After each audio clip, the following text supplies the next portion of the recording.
찬송가 320장을 함께 고백합니다. 찬송가 320장입니다.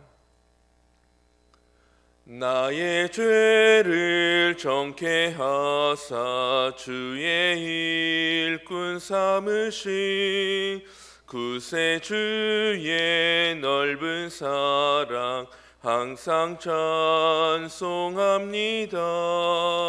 나를 일꾼 삼으신 주 크신 능력 주시고 언제든지 주 뜻대로 사용하여 주소서. 내게 부어주시려고 은혜 예비하신 주의 은혜 채워주사 능력 있게 하소서.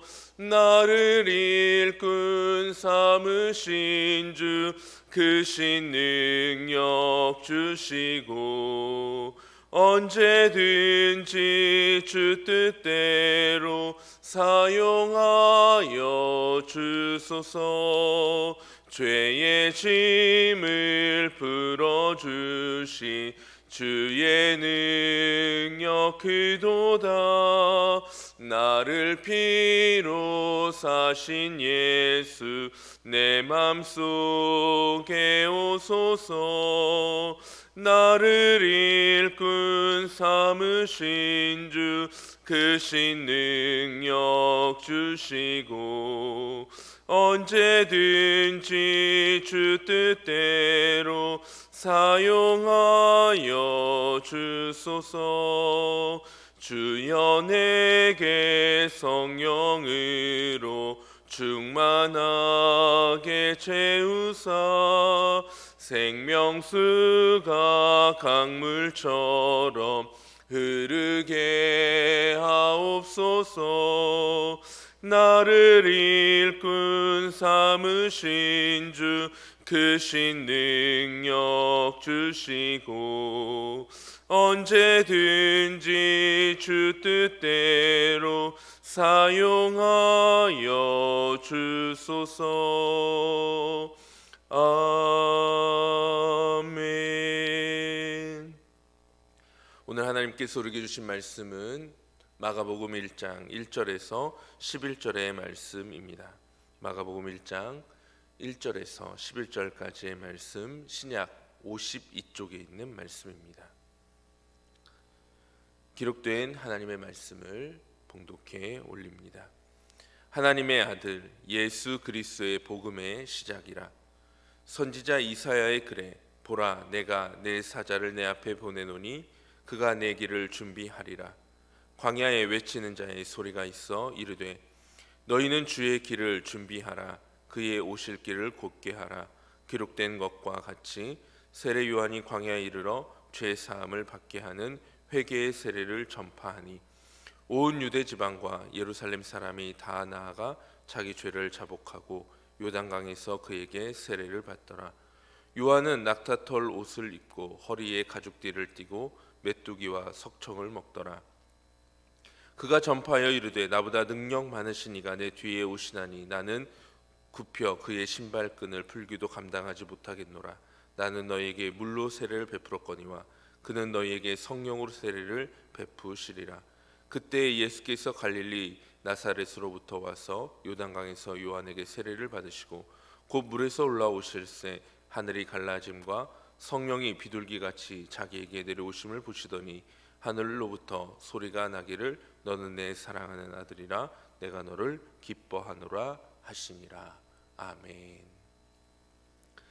오늘은 복음을 통해 복음의 증인으로라는 제목으로 함께 말씀을 나눠보려고 합니다. 오늘부터 우리는 마가복음의 첫 시작을 묵상하게 됩니다. 마가는 자신이 기록할 복음서의 첫 시작을 매우 위대하고도 장엄한 이름들을 열거함으로 시작을 하고 있습니다.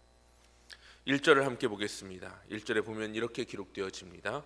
하나님의 아들 예수 그리스도의 복음의 시작이라. 마가는 먼저 자신이 이 책에서 어떤 내용을 기록할 것인지에 대해 분명하게 선포합니다. 막연하고 추상적인 내용이 아니라 분명한 주제를 가지고 자신의 이야기를 써내려갈 것을 말하고 있습니다. 마가는 먼저 하나님의 아들에 대한 기록을 기록하려고 합니다. 그렇다면 마가가 분명하게 선포하고 있는 하나님의 아들은 누구이십니까? 바로 우리 주 예수 그리스도이십니다. 즉 마가는 하나님의 아들 예수 그리스도에 대한 복음의 메시지를 그의 책을 읽는 이들에게 분명하게 증거하기 위하여 그의 책 마가복음을 기록하고 있는 것입니다. 저는 오늘 이 새벽 우리가 앞으로 나눌 마가복음의 저자인 마가가 우리에게 분명하게 제시하고 있는 하나님의 아들 예수 그리스도에 대하여 함께 묵상을 해보고자 합니다. 먼저 하나님의 아들입니다.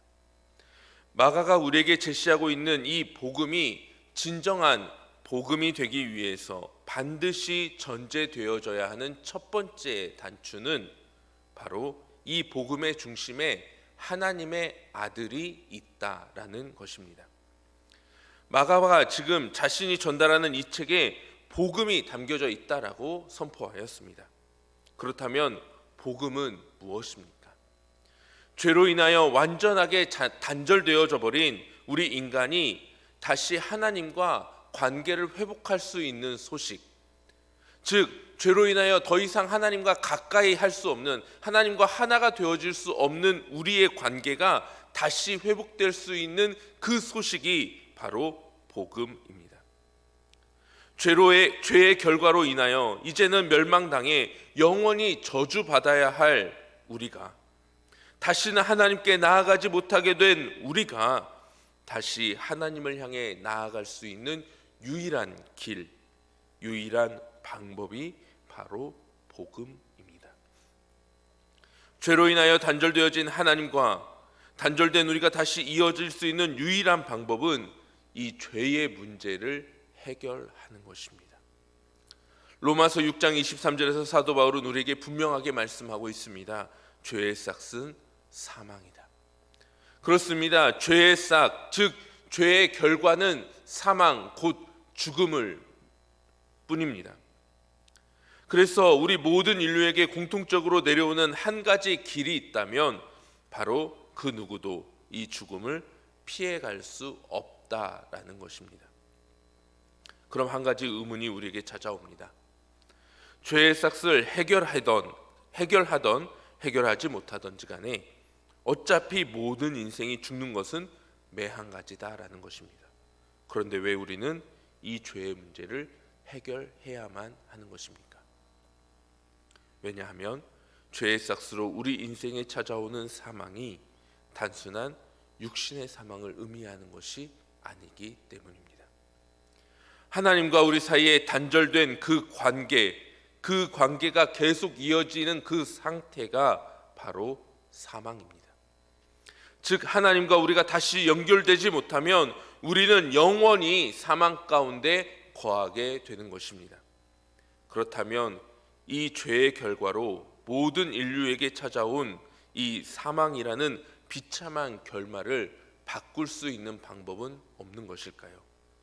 아니요, 분명히 존재하고 있습니다. 바로 오늘 마가가 우리에게 제시해주고 있는 복음이 우리 인생에 내려진 그 사망이라는 결과를 뒤바꿀 수 있는 결정적인 소식입니다. 그리고 그 복음의 첫 번째 걸음에 하나님의 아들이라는 이 단어가 있습니다. 죄의 싹은 사망이고 그 사망의 결박을 끊어낼 수 있는 유일한 방법은 그 죄의 싹을 지불하는 것입니다. 그런데 모든 인류는 죄인이기에 그 누구도 이 죄의 싹을 대신하여 지불할 수 있는 이가 없습니다. 그래서 우리에게 필요한 분이 아무 죄 없으신 하나님의 아들입니다. 그래서 하나님의 아들이라는 이 고백이 모든 복음의 첫 번째 단추가 되는 것입니다. 하나님의 아들이시기에 그분에게는 죄가 없으셨습니다. 하나님의 아들이시기에 그분에게는 죄의 삭을 얼마든지 지불할 수 있는 능력이 있으셨습니다.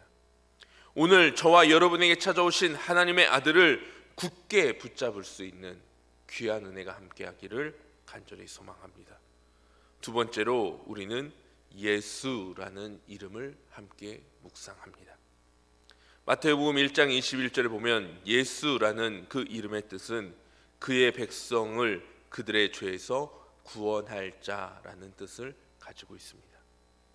예수라는 이름에서 이미 우리에게 내려주신 하나님의 사랑이 충분하게 느껴집니다. 하나님은 이 땅에 예수님을 보내실 때 분명한 목표를 가지고 그의 아들을 우리 가운데 보내주셨습니다. 단순히 인간들의 삶을 경험하시기 위한 것이 아니라 죄로 인하여 결박된 모든 인류의 무거운 짐에서 그들을 구원하여 주시기 위한 구원자로 예수님을 보내주셨습니다. 예수님께서 이 땅에 내려오신 이유와 목적이 그 이름에 다 담겨져 있는 것입니다. 오늘 저와 여러분의 삶의 자리에 찾아오신 예수님의 이름이 얼마나 크고 놀라운지 깨닫는 은혜가 함께하기를 소망합니다. 그리고 마지막으로 오늘 마가가 증거하고 있는 그 복음 안에서 그리스도라는 이름이 기록되어집니다. 그리스도는 기름 부음을 받은 자라는 뜻입니다. 성경에서 기름 부음은 가장 먼저 제사장을 세울 때 기름을 부었습니다. 그리고 왕을 세울 때에도 기름을 붓습니다. 그리고 마지막 선지자를 세울 때 기름을 부었습니다.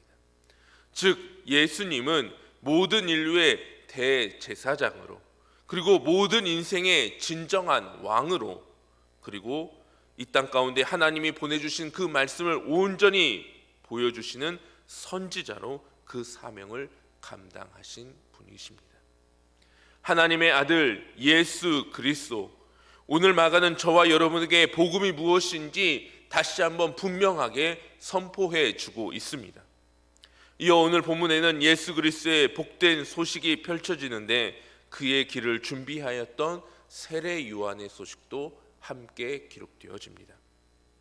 세례 요한은 예수 그리스도의 복음의 역사가 시작될 수 있도록 준비하는 사명을 감당하였습니다.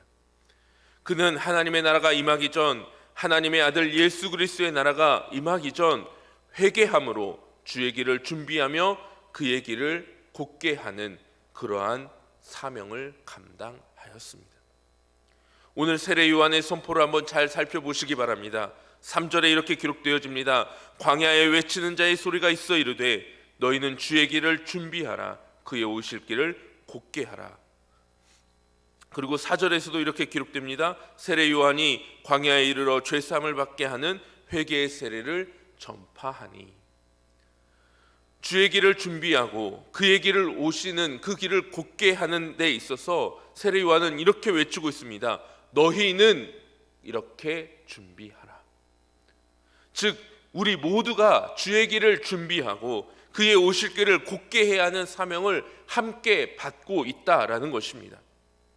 그리고 그 주의 길을 준비하고 그가 오실 길을 곧게 하는 그 행위가 바로 죄 사함을 받게 하는 회개에서부터 출발되어진다라는 사실입니다. 사랑하는 성도님들, 오늘 이 새벽 저와 여러분의 마음에 하나님의 아들 예수 그리스도가 찾아오시기를 소망합니다.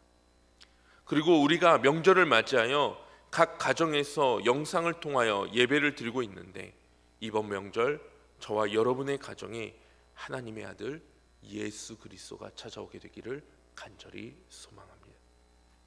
오늘 우리의 죄를 고백함으로 회개하는 대전제일교회 새벽 기도자들을 통하여서 우리 교회에, 우리 가정에, 우리 민족에 하나님의 아들 예수 그리스도가 오시는 길이 준비되어지고 곧게 되어지는 귀한 역사가 함께하게 되기를 간절히 소망합니다. 마지막으로 오늘 본문에서 예수님의 세례를 소개합니다. 세례 요한은 죄사함의 세례를 베풀었습니다. 그런데 예수님은 죄가 없으신 분이십니다. 그러므로 예수님에게는 이 세례가 필요 없습니다. 그러나 예수님은 이 세례를 친히 나아가 받으셨습니다. 이 세례는 바로 자신의 죽음을 상징하는 것이었기 때문입니다.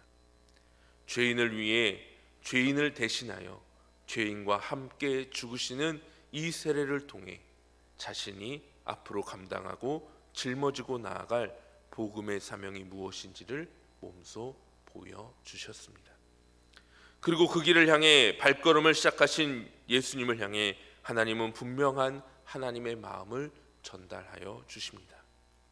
너는 내 사랑하는 아들이라, 내가 너를 기뻐하노라. 사랑하는 성도님들, 오늘 저와 여러분에게도 분명히 감당해야 할 복음의 사명이 있습니다. 그리고 그 사명을 끝까지 감당할 때 저 천국에서 오늘 예수님께서 그 사명을 감당하시기 위하여 출발하시면서 들었던 그 목소리가 우리가 우리의 사명을 다 감당하고 난 뒤 저 천국에 올라가 듣게 될 소리가 될 것입니다. 저와 여러분 모두가 그 음성 듣기를 소망합니다. 너는 내 사랑하는 아들이라, 너는 내 사랑하는 딸이라, 내가 너를 기뻐하노라. 저와 여러분의 인생의 여정 끝에서 하나님의 이 귀한 음성이 우리 모두에게 들려지는 귀한 은혜가 함께 하시길 우리 주님의 이름으로 기원합니다. 기도하겠습니다. 사랑과 은혜가 풍성하신 아버지 하나님, 오늘 우리의 삶의 자리 가운데 복음의 역사가 우리 가운데 임하게 되어지니 너무나 감사합니다. 이제 우리가 복음을 들었사오니 이 복음의 전달자로서, 복음의 사명자로서 우리의 삶을 끝까지 달려나아갈 수 있는 믿음의 길이 우리 가운데 열려지게 하여 주시옵소서. 우리의 작고 연약한 모든 삶의 자리를 통하여 하나님의 살아계심과 하나님의 역사하심과 우리 주 예수 그리스도의 충만하신 사랑과 여전히 우리를 위하여 일하고 계시는 성령님의 은혜가 나누어지고 보여지고 증거되어지는 역사로 우리가 사용되어지게 하여 주옵소서. 모든 영광 오직 우리 주님께만 올려드리기를 간절히 소망합니다. 오직 홀로 영광 받아 주옵소서. 예수님의 이름으로 기도드립니다. 이제는 우리 주 예수 그리스도의 은혜와 아버지 하나님의 놀랍고 크신 사랑하심과 성령 하나님의 감화 감동 교통 역사해 주시고 충만케 하여 주심이 복음을 통하여 이제는 복음의 전달자가 되기로 결단하며 나아간 우리 모든 성도님들의 삶의 자리 가운데, 그들의 모든 그 삶의 터전 가운데, 모든 가정 가운데 이제로부터 영원까지 함께 하여 주시기를 간절히 축원하옵나이다. 아멘. 명절을 맞이하여 이곳저곳으로 흩어진 우리 모든 대전제일교회 성도들의 삶을 위하여 그곳에서 복음의 증거자가 되는 삶을 살아가기를 소망하면서 함께 기도하며 나아가도록 하겠습니다. 양육 시스템의 모든 그 과정이 하나님의 은혜 가운데 잘 준비되어질 수 있도록 함께 기도해 주시기 바랍니다. 이 시간 주여 삼창하고 함께 기도하겠습니다. 주여, 주여, 주여.